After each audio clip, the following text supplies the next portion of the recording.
ఈరోజు ఒక్కసారి నిన్న జరిగిన దాడిని కనుక గమనిస్తే ఏదైతే 2014 ఎన్నికల్లో ఆయన వస్తే విద్యార్థులకు బాగుంటుంది, ఆయన వస్తే విద్యార్థులకు ఉద్యోగాలు ఇస్తారు, ఆయన వస్తే నిరుద్యోగ భృతి ఇస్తారని చెప్పి బోటకు హామీలు ఇచ్చారో, ఆయన వస్తే ఈరోజు విద్యార్థులు ఒంటి మీద లాఠీ దెబ్బలు తగులుతూ ఉన్నాయి, ఆయన వస్తే ఈరోజు విద్యార్థులు జుట్లు పట్టుకుని రోడ్ల మీద ఈడ్చుకుంటూ పోతూ ఉన్నారు, ఆయన వస్తే ఈరోజు విద్యార్థులు తమ హక్కులను అడుగుతూ ఉంటే విచక్షణారహితంగా కొడతా ఉన్నారు.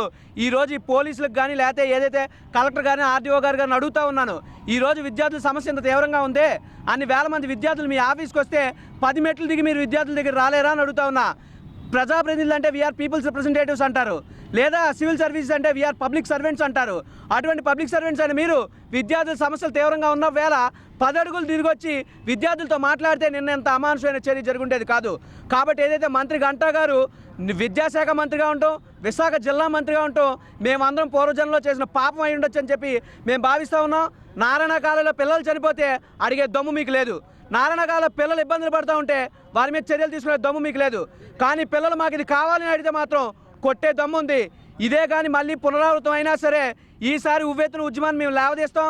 ఏదైతే హెచ్ఆర్సీకి రిపోర్ట్ చేయాలని మా ఎన్ఎస్సీ వాళ్ళందరూ తీర్మానించుకుని ఖచ్చితంగా ప్రభుత్వం ఈ చర్యను దిద్దుబాటు చర్య చేస్తూ, లేకపోతే విద్యార్థులకి ఏదైతే వాళ్ళు తప్పులు చేశారో సరిదిద్దుకోకపోతే మాత్రం మా ఉద్యమం తీవ్రతరంగా ఉంటుందని చెప్పి తెలియజేస్తా ఉన్నాను.